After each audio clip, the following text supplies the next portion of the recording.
What is up, everybody? It is Monday night. It is the Sports Wheelhouse here in the AAT Sports Network. We're talking Joel Embiid. We're talking crazy Kelsey things. We're talking college football. We're talking NFL. We're talking about all of it. So get your comments in. Rolling on. Here we go.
What it do, everybody? It's Monday night. It's the Sports Wheelhouse. I'm Chip.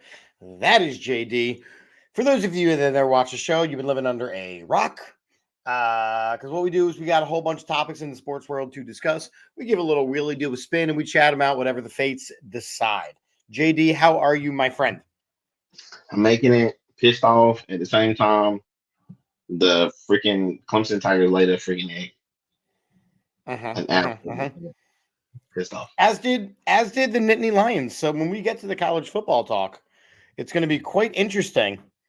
Both of my teams Because laid complete eggs. The chaos is real.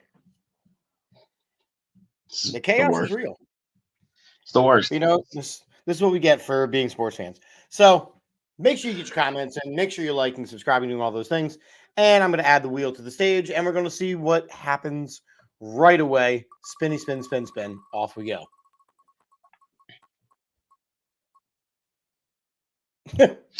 Mm. Yeah, the first topic is pretty solid one. We'll be willing. So for those of you that do not know, on his way to the Penn State game, so it's not just Philadelphia fans these days. It is sports fans in general. So the fans at the Penn State game this weekend in general were just a hot mess express. As evidenced by the end of the game where James Franklin, who's now gone 0-7 against Ohio State, got into a screaming match with a fan who basically said, "Hey, you've gone 0-7 against Ohio State. You suck." And, James Franklin doesn't like it. But before the game, Jason Kelsey, who was there, is straight up accosted by a fan who says something about his brother. And he says a not nice word, a word that you really don't hear that often anymore just because it's 2024 and you just don't hear it. And Jason Kelsey decided to take this feller's phone and smash it upon the ground. Nice. Before using that same word himself. Not so great. Today, before the Monday Night Football game, ESPN makes, we're assuming, Jason Kelsey apologized live on air, to which he did. So here's my question for you, now that I've recapped this entire story. Did Jason Kelsey do anything wrong? Other than breaking dude's phone? Other than breaking dude's phone? Oh, no. I mean, other than because you got to remember, these people are humans. Like, first of all, let's start there. I mean, that's the number one thing. Like, we forget how long, like they're not public figures. They're not officers of the court. They're not civil servants. These are people who are just humans who just happen to be really good at playing sports. And when they get done playing sports, they then go and talk about said sport. And they are the subject matter expert because they played the sport on a very high level. And a lot of them for a very long time. So do I think that he is the I think that he is the auditor of all things good person, or he can't have a bad day. No, I believe that he can have very much bad days because 90% of the time since he's retired, he's probably damn near inebriated. So I mean, Yeah, it's kind of funny. I'm pretty sure that he's a little soft up. I saw him on college game day earlier that day. He kicked a field goal and went like you In could tell he was, tins. yeah, you can He did it tell in tins. you can tell he was drunk. Yeah, I mean, listen, I'm the biggest Jason Kelsey fan that you'll ever did see. Um, I'll tell you right now that I don't fault him at all. You cannot. You and I have discussed this a lot on this show, where you can't just continue to run around this planet unchecked. Oh yeah. And that's the big thing. You can't continue to run around this planet unchecked. And everybody are kind of like keyboard warriors right now, and they're allowed to kind of do and say whatever they want. And then everyone's all up in arms and shocked when somebody actually gets checked. First off, I don't understand why they're walking Jason Kelsey through a tailgate. I don't understand why the Ohio State Penn State game was held at 12 noon, because it was a much bigger game than that. I don't understand where security really was. I mean, it was kind of a recipe for disaster. And we know that Jason Kelsey is a very passionate fella. You cannot go around insulting his family. I hold no ill will towards what he did. I hold no issue towards what he did. I actually, and this is what I was kind of alluding to in the beginning of this, I hold a bigger issue in the James Franklin interaction. Dude, I mean, and to be honest, we're already talking about it. Are we going to talk about this later on? I mean, we're talking about college football, but since we're talking about fan accountability, we're going to kind of wrap it up here. All right. Well, if that's the case, then, bro, it goes back to what we talk about with Philly fans and like how they lay into these guys. Like, I understand you used your money. It's a blue collar place. You spent your own, but these little fans that come to these games, they're not paying for tickets. They're on student tickets more than likely. And to be completely honest with you, like no one gets to disrespect you. Like if you're bad or whatever at your job, or you have a personal opinion, no one's going to come to my job at the high school and say, "Hey man, your brother's X amount of word," because they wouldn't do that because I punched them in their face. Like that's why. Like let's just be honest. Like we get wrapped up in a lot of this. Hey, I'm going to say what I need to say to you because I have a keyboard between me and this screen, and you're not really in my face. But walking up to me is a completely different situation. Because more than likely, these big offensive linemen, defensive linemen, and guys who play sports for a living would slap the taste out of your mouth. And then you'd be trying to sue them. But you feel like you can say whatever to these guys? Like, come on, man. Like, so and I think like if it had been gross and if it had been disrespectful and it had crossed a line and it hadn't been truthful, like what the fan did with Kelsey was wrong, right? right. Flat out wrong. But calling out James Franklin for losing to Ohio State again, but James Franklin's got to own up to that. But he owns up to that with the media, not to a random fucking fan. Let's be real. So then don't respond. There's a way that you cannot respond. You can hear me? Can you hear me? Okay. So there's a way that you cannot respond to that. But bro, like you just came off a loss. It was a heartbreaking loss at that. It ain't like they got blowed out. Like I don't think it wasn't a blowout. They had a chance, and to be honest with you, like I thought they could win. I thought they really were going to win at certain points in that game. I thought they would win, but it's so emotional in the time frame. People just got to understand time and score. Like you're Joe Schmo. Like if I'm that kid's dad or mom or whoever, I'm like, why did you even say that to him? Like, what would make you go up to this guy who just lost a game? Or it's almost like putting the microphone in these coaches' face right after the game. They're supposed to be adults. They're not supposed to be able to like deal with that. But that's a lot of emotion. And chances are, with these college coaches, they can lose their job over something that ain't even their fault. You know what I'm saying? Like but in this, okay, but okay, and I hear you, but in this specific situation, it is James Franklin's fault that his team lost to Ohio State for a 7th straight time. It is James Franklin's fault that they are, I think, 1-4 against top 5 teams. It is James Franklin's fault as the head coach of the team that between the lines, this team seems to choke against quality, great opponents. And they do. And that's all true. But you don't It's know not what like the this game kid was out there slandering James Franklin and saying wrong and appropriate things. No, he said, dude, you lost to Ohio State again. Go somewhere. And we know that it's kind of like when you look at like the Michigan job, you have to beat Ohio State. When you look at the Ohio State job, you have to beat Michigan. When you look at Alabama, you have to beat Georgia. Like there's just those games. Duke and North Carolina, you cannot in basketball, you cannot go winless against your arch rival. You just can't. You can't, but I see both sides. As a coach myself, I see that like historically, you haven't beat this team. You're a crap coach. Okay, cool. I get that. And then you also got to think about we don't know what the game plan is and what type of mental psychological like thing they have over this team. Sometimes the team can be better, and that team just psychologically just beats you. Like they're not better than you guys. They're not better than y'all. They just made less mistakes and they punched you in the mouth, and you were unable to rally. Like I'll tell you the same thing about Dabo lately. Recently, he's not been able to win a big game.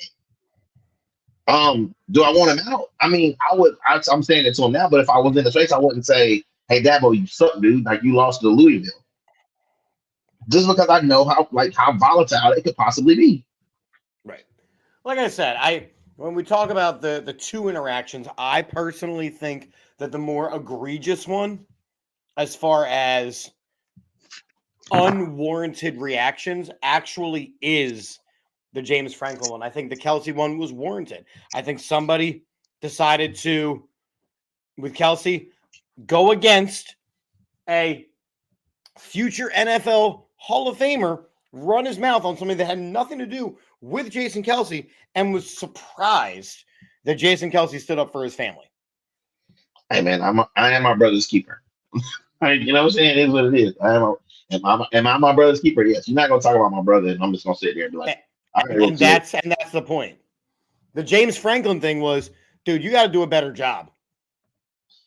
I mean, yeah and no. Like, I mean, I guess we're going to agree to disagree, but I don't think that either one of them. It's been known to happen. I just like what's been known to happen with our next topic.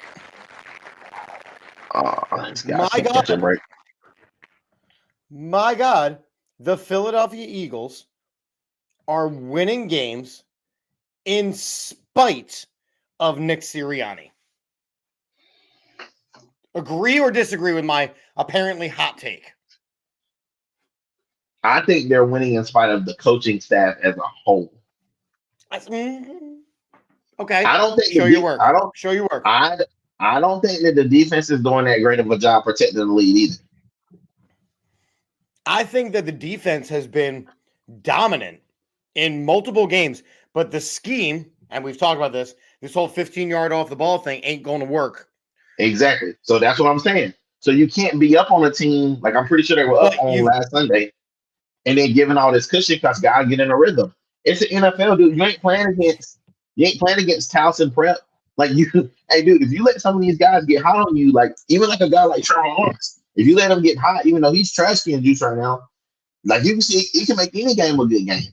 If you're giving guys 15, 20 yards to play around with and bending and not breaking, like you got to be just as aggressive with the lead as without the lead.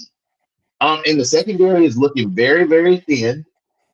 Your Pro Bowl corner that we're supposed to have in Darius Slay ain't slaying nothing. Like he wasn't even playing yesterday. He was like, he's a damn near liability. So, I mean, Avonte Maddox is a liability. Avonte Maddox is an absolute damn liability. I was going to get around to him, but to be honest, you guys owe N'Kobe Dean a lot of money. Like, I Yes, we mean, do. a We owe lot Kobe of Dean a money. lot of money. We owe. I think that the defense is actually doing a damn good job. I mean, look, they're holding teams like the last two games they played against bad football teams and they beat up on. This is a situation where a couple calls straight up did not go our way. That was a straight up fumble with Saquon Barkley, or not a fumble with Saquon Barkley. He was touched down. The officials blew it flat out, point blank. Period. The replay officials blew it. The on the field officials blew it. That never should have happened. But moving on past that, the Eagles still win this game. I do not have an issue with the rest of the coaching staff as is, because at least they have a scheme, they have a plan, they look like they execute. Nick Sirianni is being aggressive for the sake of being aggressive. He is outthinking himself. He is leaving point after point after. I think that when the math did the mathing, it was like 8 or 9 points he just left on the board yesterday, which is By not absurd. taking the field goal. By not taking the field goal, by not taking the extra points, by going for 2 every time, by going for it on 4th and 4 and not actually having a good play call, by going for the brotherly shove when it was not being working. It doesn't. I like Nick Sirianni, the motivator. I like Nick Sirianni, the enthusiast. I do not like Nick Sirianni, the game manager. That's really all he has to do right now. That's all he has to do right now, because you have Kellen Moore calling the offense. You've got Vic Fangio calling the defense. You don't have to do anything other than manage the game. And Nick Sirianni is doing a piss poor job of that. But why are you okay with Nick Fangio doing this whole like give him 15 yards of cushion, but you're not okay with Nick Sirianni being like super aggressive? I'm not at all. But I think it's a perfect. If I'm being honest, I think it's a perfect storm. You can't be overly aggressive and leaving points out there, and then being like under aggressive on defense. It's a perfect storm to get you beat. You're not doing the things. With the way that the defense is built, which is if the front four do not get home, then you're going to get picked apart. And Trevor Lawrence is going to pick a team apart. And moving forward into this week, and I'll say this on the Wednesday show, I am actually moderately more concerned with us having to go against Cooper Rush than Dak Prescott. Oh, Dak Prescott's trash can juice, bro. Dak Prescott is trash can juice. He's going to miss this game. But when you look at the way Cooper Rush is going to pick this team apart. He may if they don't, but I think they can get home on Cooper Rush. I don't think he's not an ultra athlete. At least Trevor Lawrence got a set of wheels. Like, Trevor Lawrence can get up out of there. But I don't believe Cooper Rush can do much of anything other than sit in there and toss that thing about 15, 20 yards. Yeah, and they don't have a running back. I mean, they're not going to have any of their wide receivers. I mean, I feel better about it. I'm not going to lie, but is that this week? That's this week. We have the Cowboys this week. But these stereotypical passing quarterbacks tend to be problematic. These teams that have pass catching tight ends, we saw with Mike Gesicki and the Bengals. We saw with Evan Ingram yesterday. If you've got a tight end, the Eagles struggle, and that's where I like N'Kobe Dean, I like Zach Ball, and they're doing a phenomenal job, but we still can't stop a pass catching tight end. Well, that's because they're not coverage linebackers. They're not Spurs.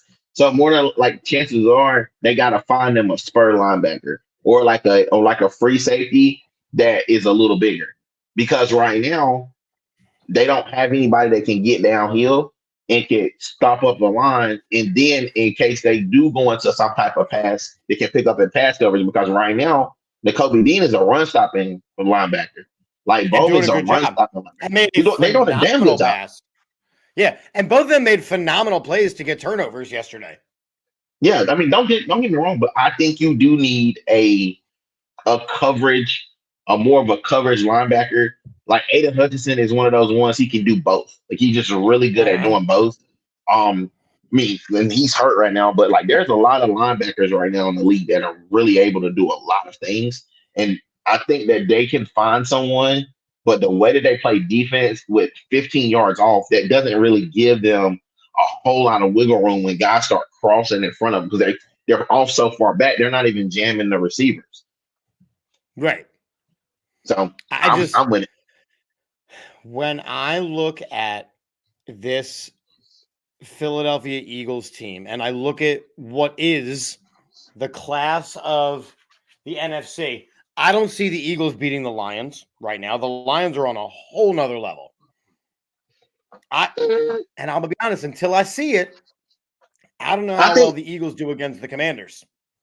I I will see. We'll see what the Commanders got come Sunday because they got the Steelers.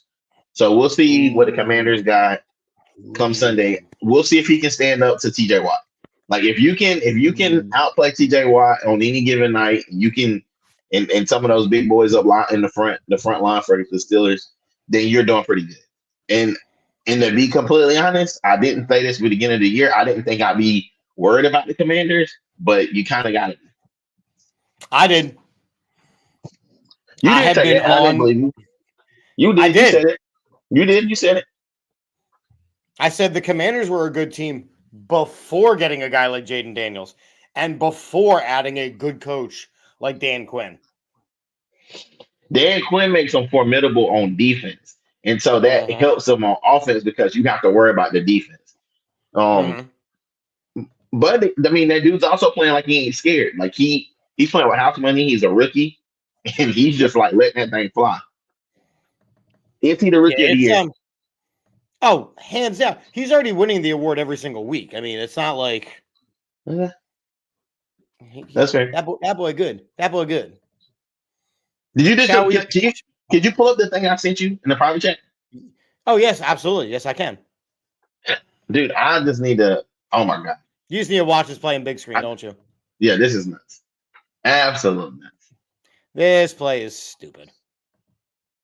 Has time.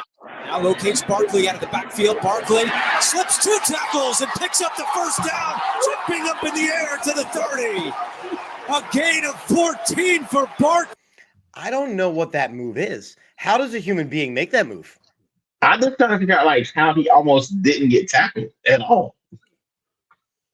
Get off me. You're too little. You too. Oh, you suck. Spin off you. Jump over your head. Backwards. Jump over your head. Backwards. Like I turned her. Like, how did he even know the guy was behind him and was going to do that? Did you see the new Nike ad? No, but I mean, at some point, like, let's just be real. Can we be real for a second? Like, so the new Nike ad is this photo. Is the butt? Oh my god. Is this photo with the word witness written backwards?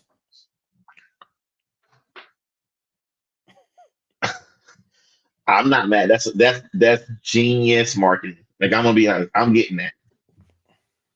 It's just. And do you remember that people thought this dude was washed like a couple years ago? No, we did not. You did it, but people did. Like people, like other NFL executives, when they got Saquon Barkley, everybody's like, "Why are they getting Saquon Barkley? He's always hurt." Like, no, we did not. The masses looked at a Saquon Barkley who had played underneath of the New York Giants offensive line for his entire career and were flabbergasted that he kept getting hurt. We're shocked that he wasn't able to make these big gains. Saquon Barkley, for the first time in his professional career, is playing with an offensive line that is good. I won't say that they're dominant, even though I kind of do feel that they are, but they're good. And they are opening holes. And Saquon is enjoying it. Saquon is willing to attack. And again, Saquon also is not in a place where he has to, like the play that stood out to me was in the fourth quarter where he dove down after hurdling another guy frontwards this way. Just keep the clock moving. Want to make sure he didn't get knocked out of bounds. Want to make sure of all the things. Saquon Barkley is interested in the team mentality. Saquon Barkley wants to win a Super Bowl. So yes, he finished with 199 all-purpose yards. He did not care about that extra yard. I did for fantasy purposes, but that's only. Of course, I have him on 2 fantasy teams as well. I cared about it, but that gives you another 6 points. He gets the extra yard. Well, and listen, my one matchup is coming down to it. I need DeAndre Hopkins to keep cooking. Yo, I got him on my bench right now, but I will be starting him next week. Like if this continues, my bench is upsetting. So my bench is Chuba Hubbard. Ooh. Oh no, it gets worse. Jackson Smith and Jigba. Me too. I benched them too. And Sam Darnold. So I started Cousins in place of Darnold yesterday. So you have 90 something points on your bench. Just sitting on the bench. Yep. Jesus, it's only halftime and DeAndre Hopkins already got 18 points. Yes, he does. And Saquon got me 32. So I did start in one of my leagues because I didn't have a choice. Yeah. But I'm going to lose that one. I'm going to lose that. He would have to, for me to win that one, he would have to get 40 more points. And that's not going to happen. So I'm going to lose this one. Yeah, my one matchup, I'm already clear. I won. I'm just Actually, I could actually win this. Weirdly enough, if Baker Mayfield can come and bring it on in the second half, and I could get DeAndre Hopkins to have another second half, I might be all right. I could possibly come back and win, but I don't want to bet. Okay, so we got to get through. This is not pay attention to it. We're going to spin the wheel. We're going to focus on other things that are other thinging. True enough. Like the wheel is wheeling today, man. Yo, the wheel is wheeling. Wheeling and dealing. Now, I know that this is a hot topic in the NFL right now. Yes. But this kind of, for me, goes to what we have been saying, which is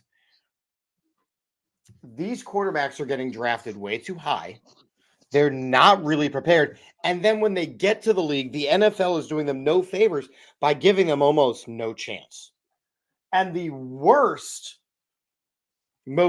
so you had the Justin Fields situation, right? Justin Fields was never really given a chance in Chicago. You've got the Mac Jones situation in New England where he was given the chance, but he was never a first-round talent. Mac Jones was never a first-round talent, and yet was drafted in the first round. You have a really ugly example in New York where Daniel Jones was never a first-round talent. No. What was he, the number 7 or 8 pick? I forget. I mean, he was up there. Yeah, but let's just be honest. The college basement. Like, hold on. But I want to talk about the one. There is now conversation that Anthony Richardson is going to be traded tomorrow. Yeah. Because Joe Flacco is the future of the team. It's not that he's the future, but like, Anthony Richardson is not going to get better by just sitting there and like watching Joe Flacco. They don't play the same. They're not in the same system. You got to change the system for Anthony Richardson.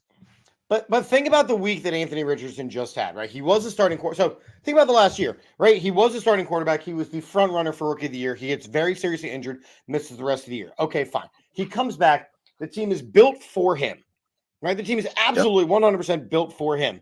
He makes he gets injured. He comes back. He makes a dumb choice, right? He makes a dumb kid choice where he subs himself out for a play, only to get himself benched for Joe Flacco. And now the conversation is, well, maybe we'll trade him. Yeah. I mean, okay. What are we doing? That kind of turnaround can't be real. I think it is. And I'll tell you why. It's easier to create an offense based on Joe Flacco, who is a veteran, a Super Bowl winning quarterback, and to try again with a quarterback that it doesn't have the crazy bad injury already, who you're not going to be a great team in the AFC right now. The AFC is loaded right now. You're not going to be a great team over there. So what's the point? Why don't you just ride Joe Flacco out until the end of his career? Let him kind of be like a journeyman type his deal. His career was 4 seasons ago. Clearly it's not. And it's the same conversation about Kirk Cousins. You could say Kirk Cousins was done a couple years ago, and then he's back. Because Kirk Cousins was still putting up numbers at an elite level. Does Kirk Cousins have a ring? No. Joe Flacco does. He's a Super Bowl winning quarterback. And with him being a Super Bowl, we're changing the needle here. We're not. Just humor me for a second. So Joe Flacco doesn't need any clout. He doesn't need to do anything. He's just a placeholder. If they win, great. If they lose, greater. Like You're trying. But here's my thing with that, right? So they say they trade Anthony Richardson, right? Which would be a stupid mistake because it is way too young to give up on the dude. Joe Flacco retires at the end of this year. Who is your quarterback? And you're not bad enough to get one of the good ones. But you don't know what you're going to get for trade collateral for Anthony Richardson. It might be getting a high pick. You've handcuffed yourself by throwing him on your bench. It's the same way that San Francisco did with Trey Lance. By putting Trey Lance on your bench, and by the way, that's another one. By putting Trey Lance on your bench, you have basically said that he is worthless to us. We'll take the bargain bottom, scrap heaps, whatever you'll give us. This is not a new concept. Colt McCoy, Vince Young, like a lot of these guys. Colt McCoy was never supposed to be an NFL star. Vince Young was. Bo Nix got drafted way too high. Okay, how long till we give up on him? Michael Penix was drafted way too high. How long until he's given up on? So the Michael Penix and the Bo Nix conversation was because there was nobody in that draft. There was nobody in that draft for them. They were in the same draft. Like there were no quarterbacks in that draft. Caleb Williams got drafted number 1 overall. Should he have been? Not looking at Jaden Daniels now. Okay, but Jaden Daniels. So how long until you get rid of Caleb Williams? How long of a chance do you give him? I don't know, but you didn't get walking off the field now for him. You just threw a touchdown pass with Mayfield.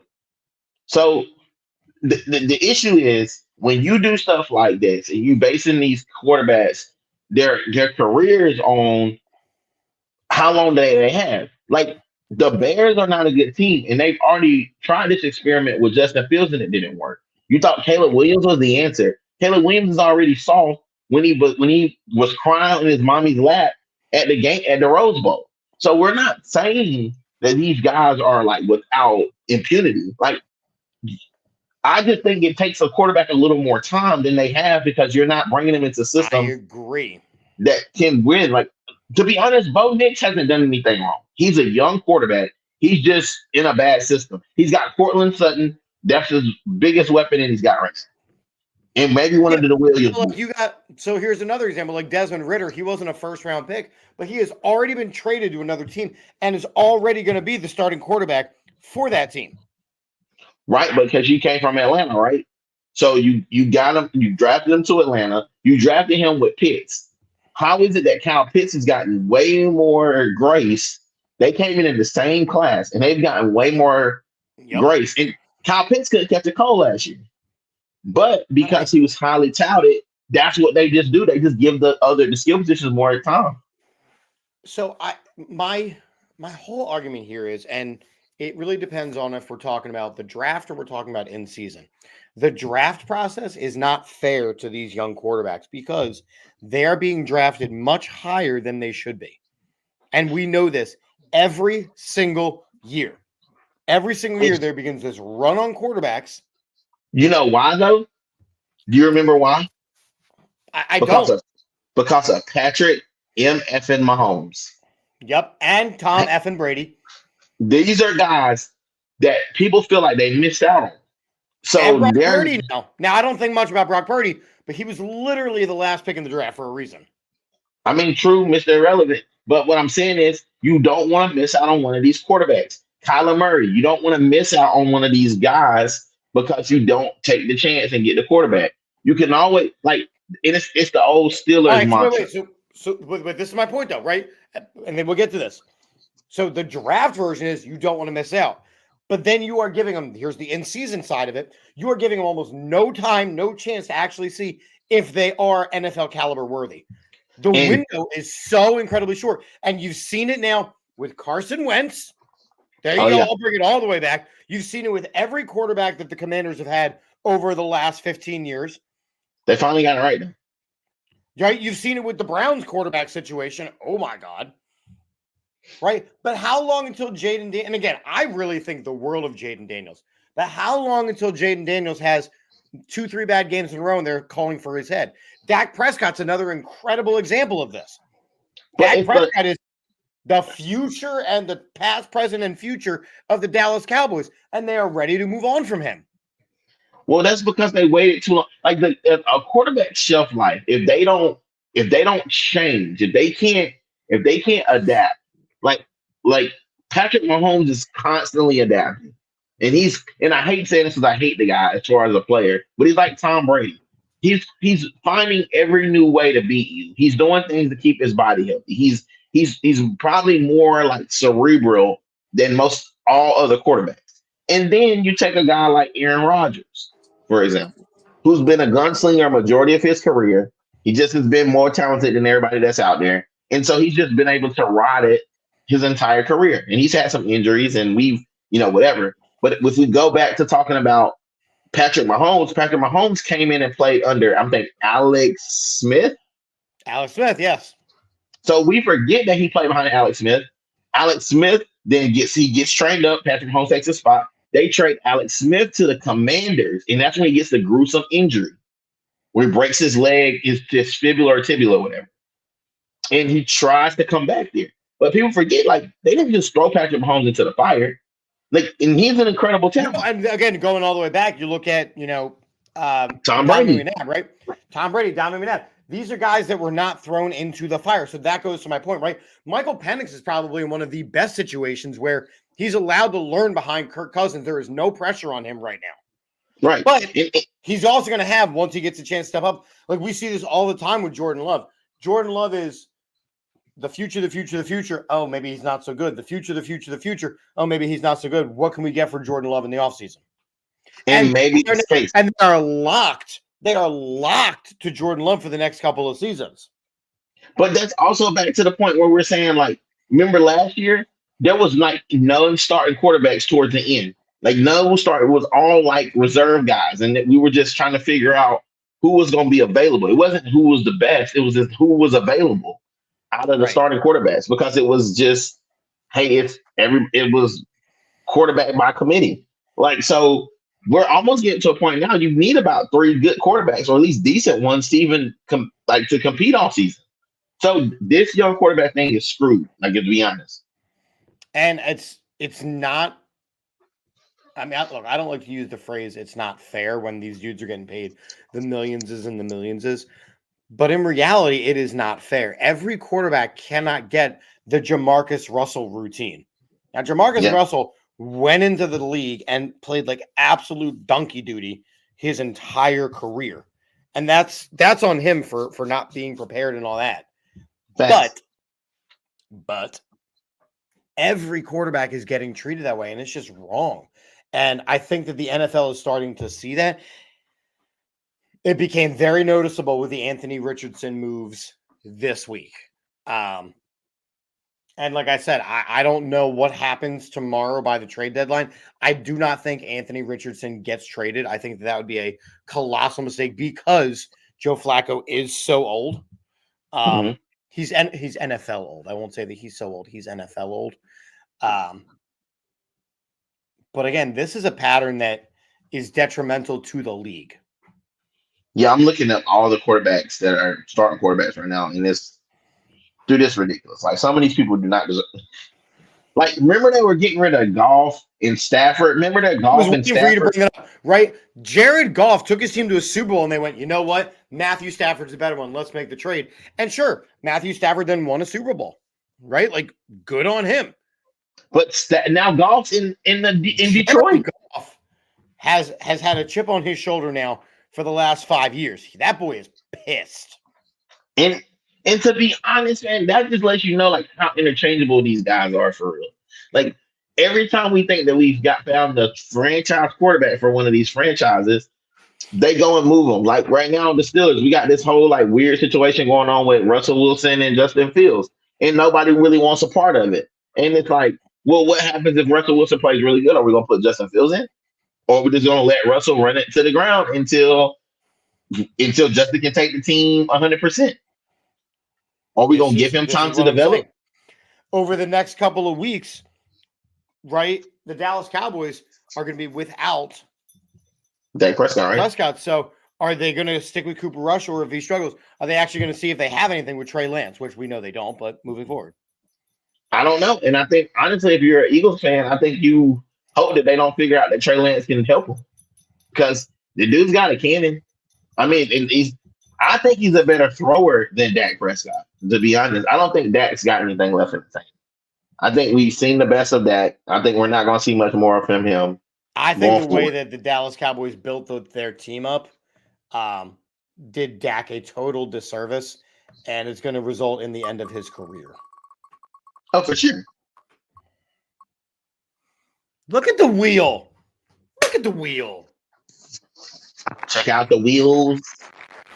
Talk about your Steelers, sir. Hey man, I'm. This is gonna be quick because I'm not gonna take a whole lot of time talking about it and boring people. To be completely honest, man, I'm excited to see what we can do against the Commanders. We have a great test in the Commanders. They've been no slouch this year. We're coming off a bye week, so hopefully we'll be very, very prepared. Russell Wilson's done very well his first 2 weeks. So that has made things a little interesting for us as far as, accepting him, even though we had fallen in love with Justin Fields. At least I did for sure.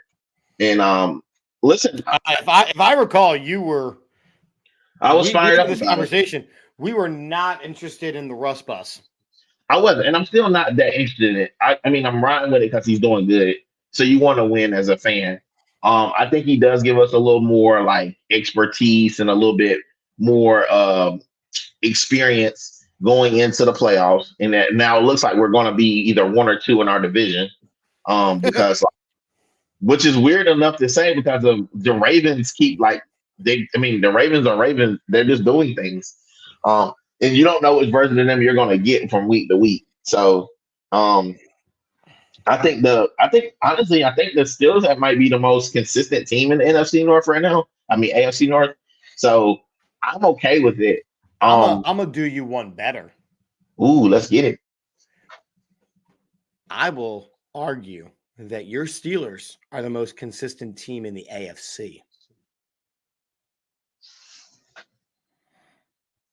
Because watching this Kansas City Chiefs team, and you're going to hit me with they have injuries and all. It doesn't matter. It doesn't matter. They are playing like crap against the Buccaneers. They may be. It may be the injury, but they do this every year. Consistent, yes. Yeah. I won't say dominant. I'll say consistent. Times we look very dominant.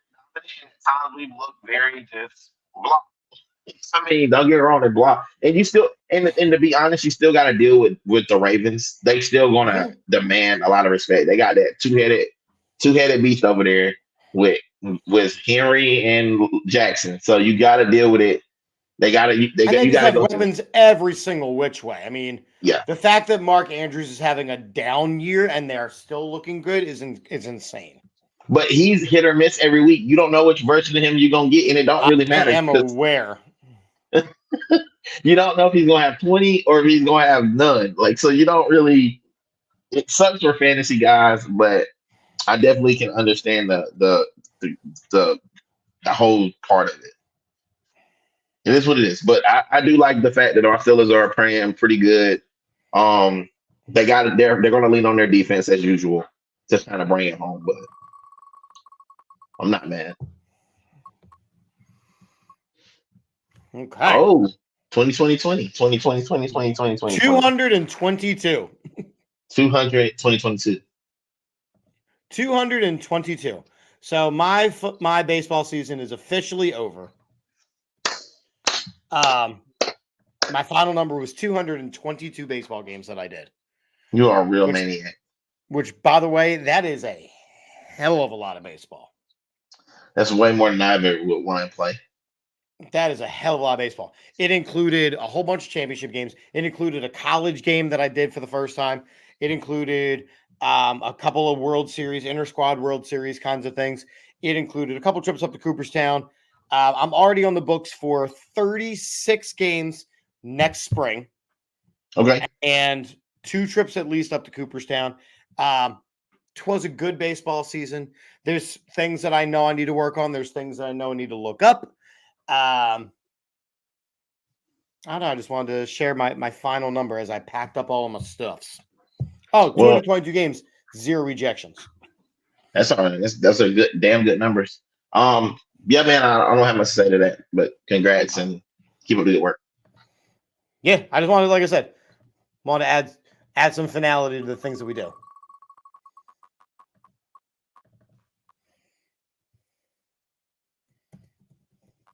Oh, Which leads us to some NFL firings.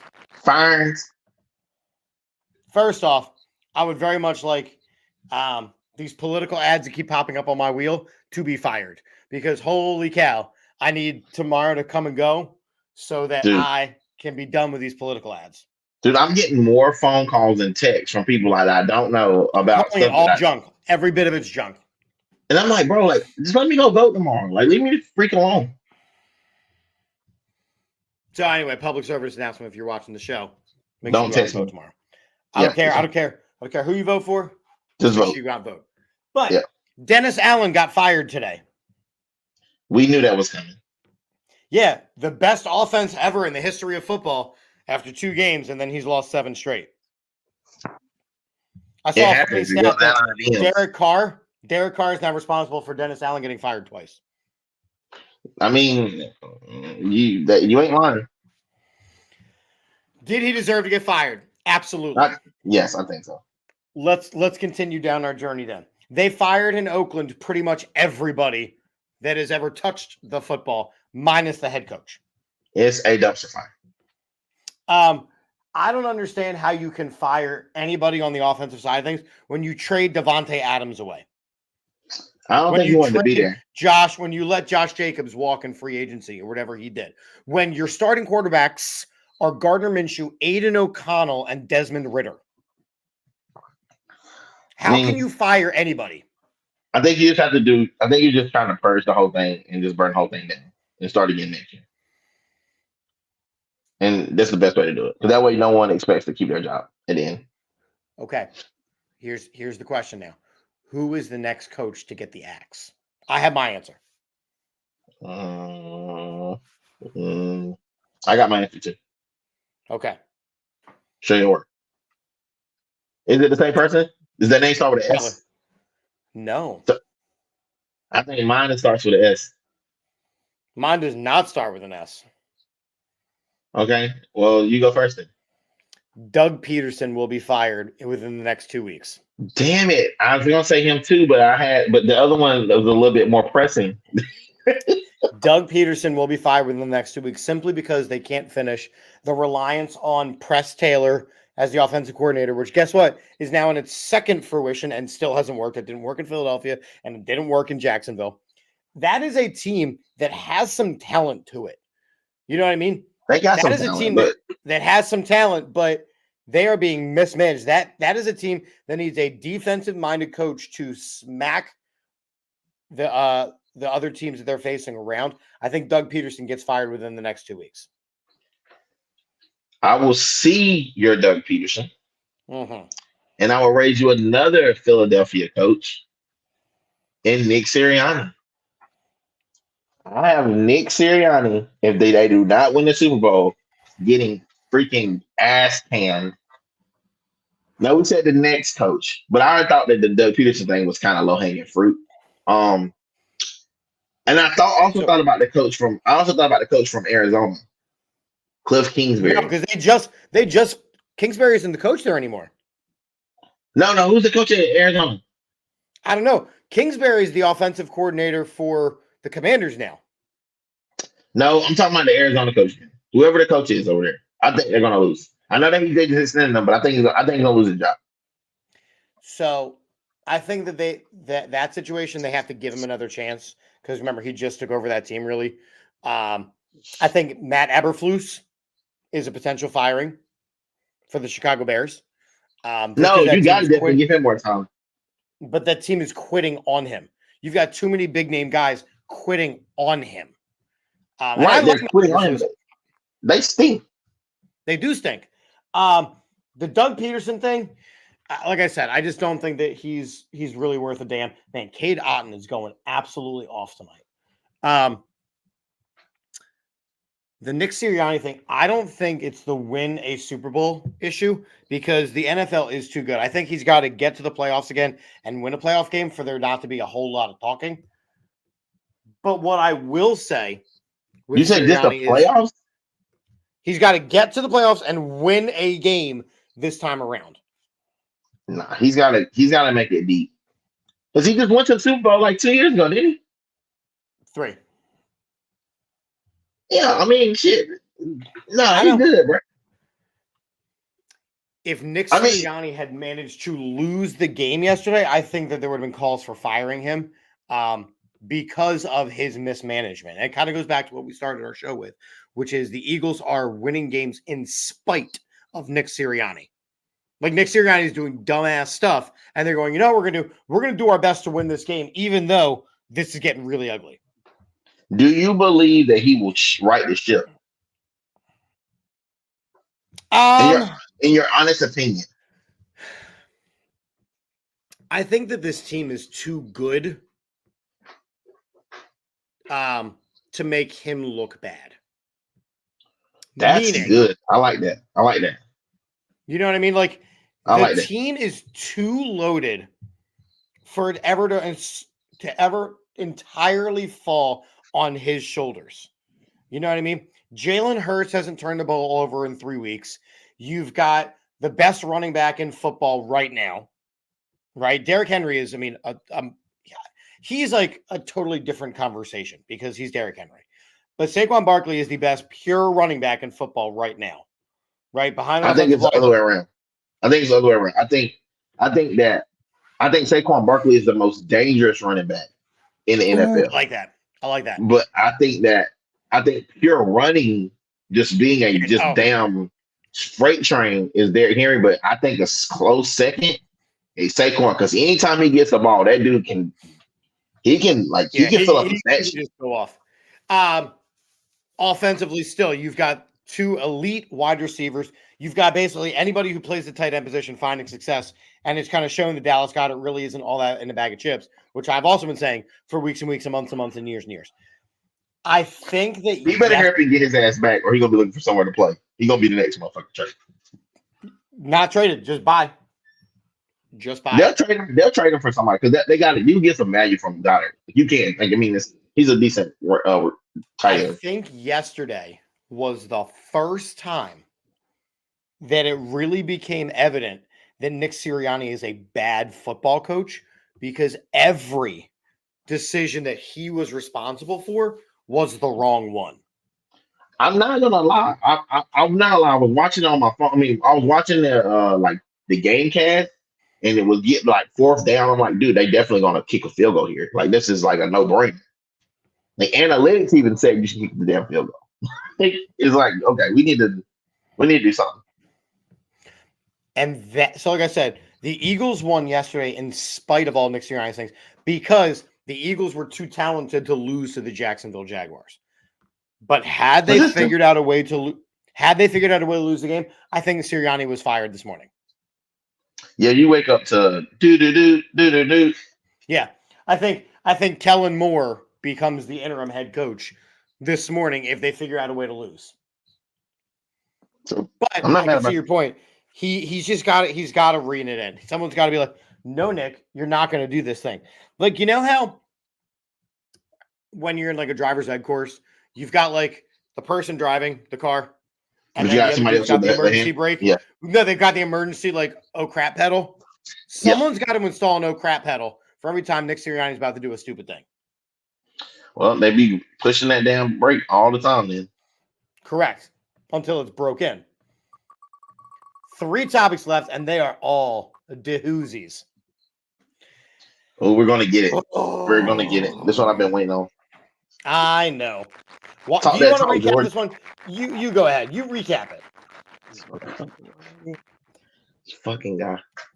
All right. So Joel Embiid is pissed off because fans and the media is pissed off that he's not playing. And he said that he's done so much for the freaking Philadelphia fans that he can't believe he's receiving this type of treatment and he's above it all. And he thinks he's done enough that where people should have questioned him about his intentions on playing this season because they put out the whole thing that he's not going to play back-to-backs and he hasn't played a game yet. And I'm pretty sure the Sixers are 1-4. if I'm not mistaken. And Maybe Paul one. George is finally playing tonight. And Paul George plays tonight and beats Embiid to playing, even though I thought Paul George was actually hurt, and I didn't know Embiid was hurt until the damn day before the season started. Correct. And they put out this little weak memo or whatever. Meanwhile, Tyrese Maxey is kicking ass and taking names, but he's by himself with a bunch of dudes that literally belong at the damn Petco. So all of that happens on, I want to say, Saturday night, where he goes against the media and I can't believe I'm being treated this way and blah, blah, blah. And that's really ugly. Where's AI when you need him? But then Saturday night, an issue or Sunday night, there's an issue. Oh, yeah. I can't believe you bring this point up, right? So a reporter,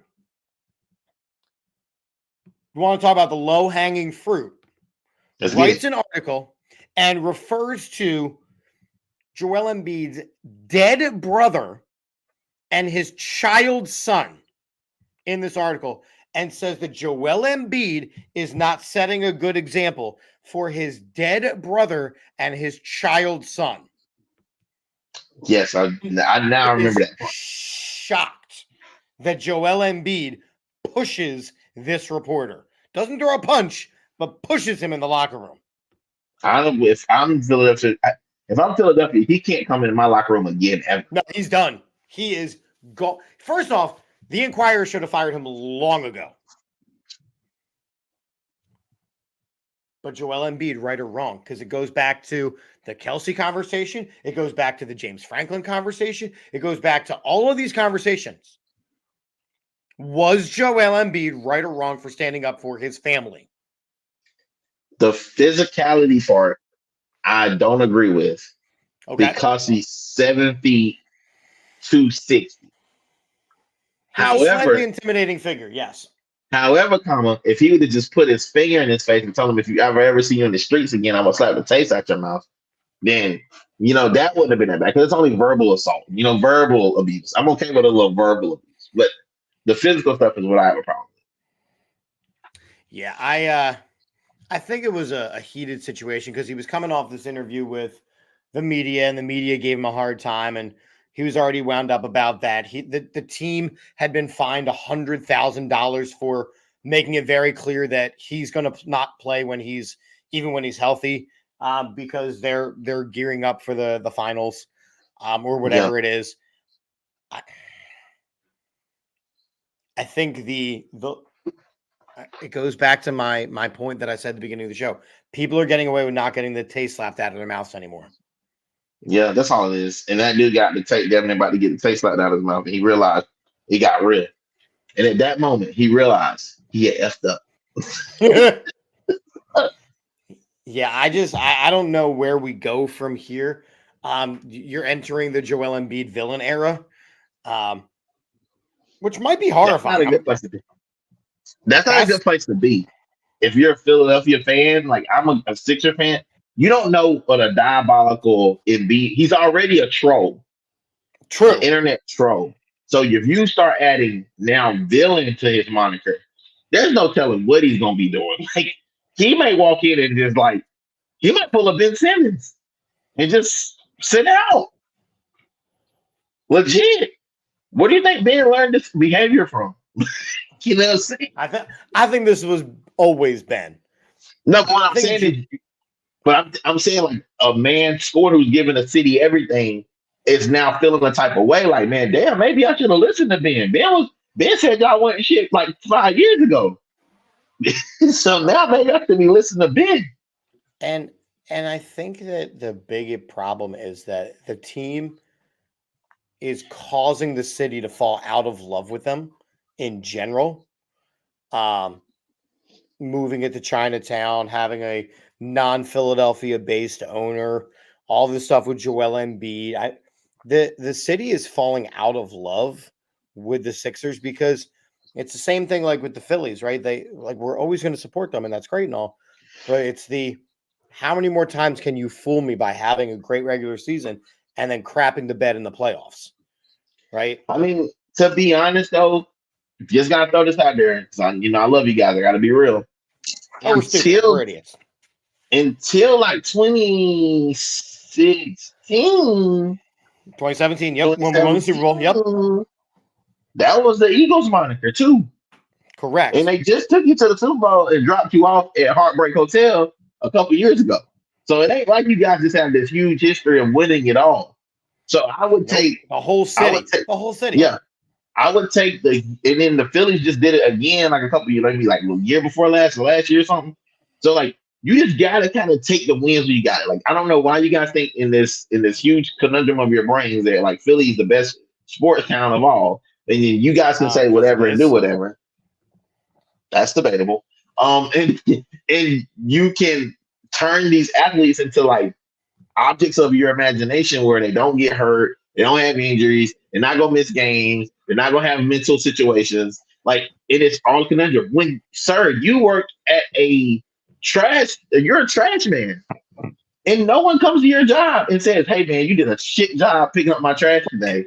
But and of all the people, it's like when all this came out about Joel Embiid not playing back-to-backs and not playing all the games and blah, blah. Like, look at the litany of players who were like, are you kidding me? Right? Kevin Garnett crapped all over him. Charles Barkley crapped all over him. Right? Like, you have to play the game. You have to play the game. You know, in 2001, we were talking about practice. Like, you're pissed off at me because I'm not practicing, but I'm going out there and giving it all. No, here we're talking about legitimate games. We are talking about why are you not even playing? Well, okay. Let me throw this out there. As a former athlete, I will tell you this. If you're a center that is 7 feet plus, who has had previous injuries, let this dude sit out as many games. Have him damn near Drummond, who was a very capable backup. That was the point of getting Andre Drummond. There was no point of calling Andre Drummond for him to sit here and say, you're just going to sit here for 66 games and not ever play. Like, you let him get the wear and tear because he's at the end of his career anyway. You may be able to keep Joel Embiid for 4 or 5 more years if you do this thing right. And the only time this really matters is when the playoffs come. We all know that you just got to get to the playoffs. Like, with all these playing games and in-season tournament and extra games they're trying to add, you're adding wear and tear to your center. Let this dude, if anyone gets to sit out, it should be him. He's the elder statesman at this point for this team. He's been here the longest. He's the only guy from the original process. Allow him to do these things. And the media, stop giving him shit about it. Just let this dude do his thing. He's going to be there when the games count. It is what it is. Yeah. And like I said, I don't disagree with you. But the big thing that we are worrying about is this whole, like I said, the villain era of Joel Embiid is something that I'm not really super excited to see, but at the same time, I'm curious to see it, like to see what it's going to be. It's like a car crash. Like you don't really want to look at it, but you can't look away either. All right, now I'm going to make an executive decision for the wheel. Next thing we're going to talk about is our boy. Doc Rivers is ruining another franchise. We said we weren't going to call him that anymore. Glenn Rivers is what we're going to call him. Apologize. Glenn Rivers, the head coach of a loaded roster in Milwaukee, is making them look like trash cans. Now when are they going to trade Giannis Antetokounmpo talks are ramping up. Is he really doing this again? Bruh, like they shouldn't have fired the guy that they fired last year for absolutely no reason. Yep, correct. And Darvin Ham can't catch a break, brother. He really can't. He's got to stop going places where there's superstars that dictate things. Because he ain't doing that. He had them boys playing. They was the first in the East before Doc had him. Like, if you look at that team, there is no excuse in them playing as badly as they are. But for Doc Rivers. Man, We all know the only reason why Doc was successful was because of Sam Cassell, Sam Cassell is now with the Celtics, and he just got his first championship. And so there's that part. Now, if you want to We get rid also of Doc know and that send when Doc Rivers won his title, it was with players who were Hall of Famers. Anybody could have led a team to that. When it I'm comes pretty to sure Sam guys like Cassell was Doc with Rivers, them. when it comes to guys like Doc Rivers, Glenn, as his acquaintances call him, he's a bad basketball coach. It's the Joe Girardi of the Phillies all over again. Anybody could have won with a lineup, and he has milked it into a career. I'm so pissed off. It's actually kind of comical at this point. I can't right now. You know what's not comical? What? Our final topic. I'm not sure I want to even talk about this. College football. If that's what you can even call it. It sounds like a massacre. College football. I'll pull up the AP poll. I really don't want to look at it. I have not looked at it since, but Question number 1, is Oregon the front runner to win the whole thing? hell no. Ooh. Interesting. No. Why? Because they can't be the SEC team. They can beat these Big Ten teams. They can't be the SEC team. Will Penn State make the 12? Yeah. I agree. I even think that they'll host that first round game. I think they'll finish in the top, whatever. I mean, like we said, they lost, and that's fine. Who's your surprise team coming up right now?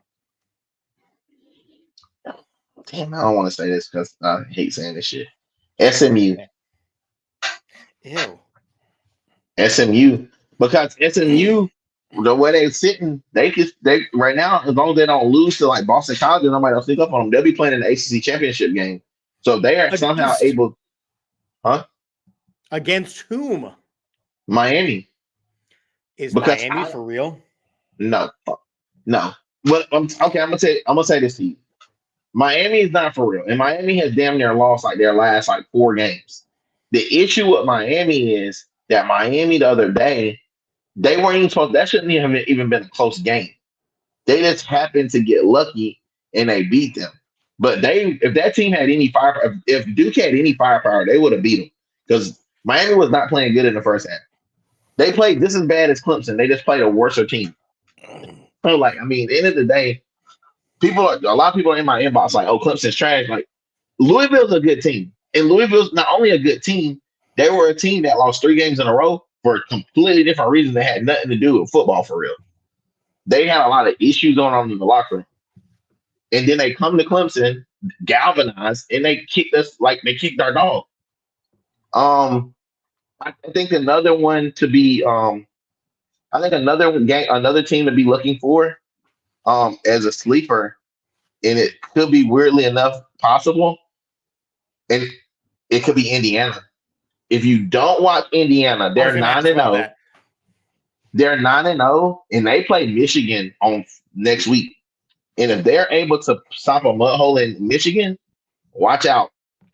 They could be like that. Does Army deserve a spot in the 12? No. Really? Because they're undefeated. They're 8-0. Yeah, but they hadn't played nobody.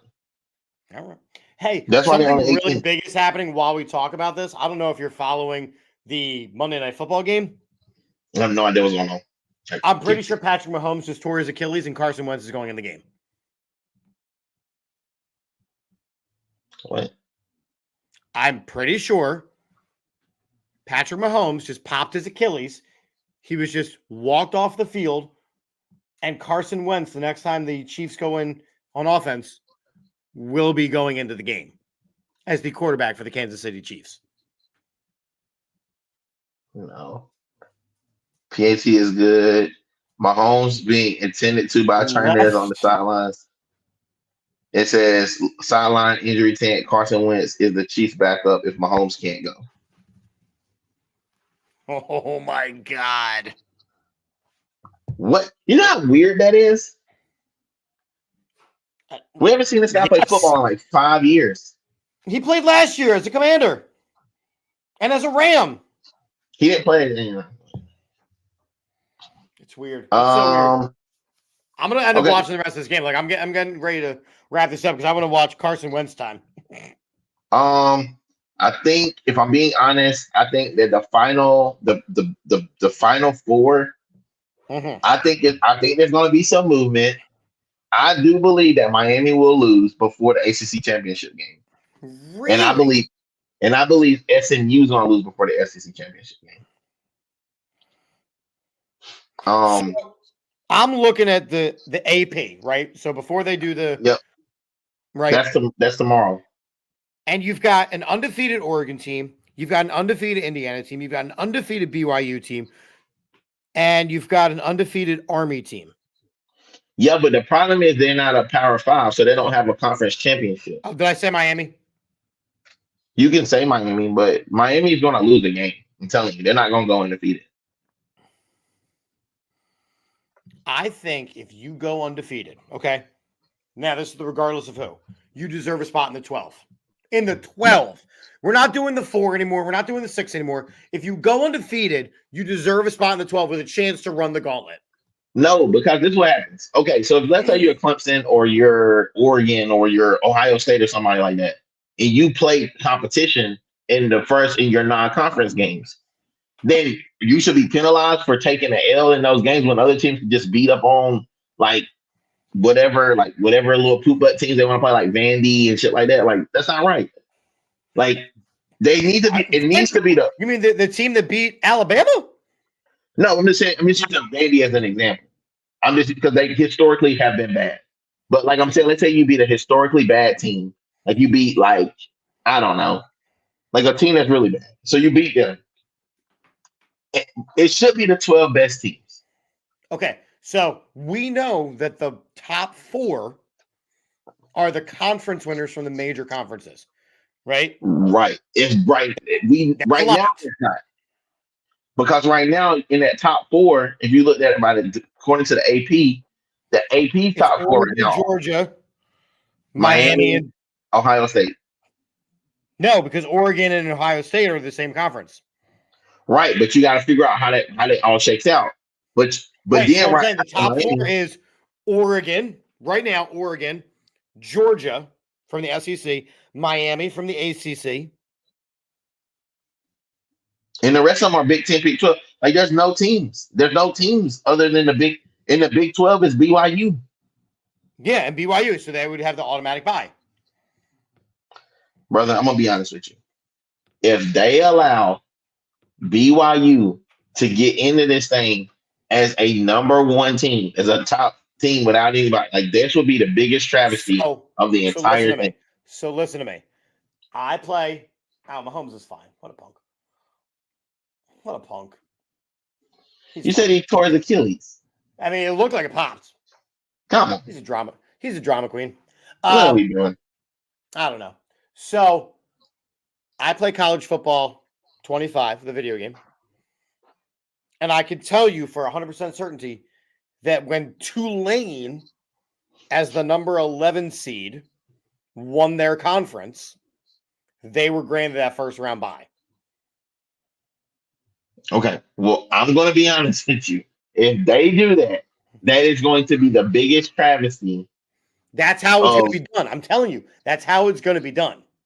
This is the worst, man. And this is why I start watching college football every year around this time. Because it's getting the political. It's too political. Like it should be the 12 best teams, not the damn Pac-12 in the what is this Pac-12 and what Big 12? They don't have any talent anymore. They haven't never hit majors at this point. It's weird. It's weird. This is nuts. But listen, I'm going to go watch the rest of this football game and just see what's going to happen. I'm sure Patrick Mahomes is going to be fine now that he's limped his way off the field. Yeah, and I'm watching the scene. I got a lot of players still playing in certain leagues and all kinds of stuff. So we're trying to. Yeah, well, the rain is coming down. So my 2 that I still have are DeAndre Hopkins. So the passing game needs to still be passing games, and the kicker from the Bucks. So that's tough too.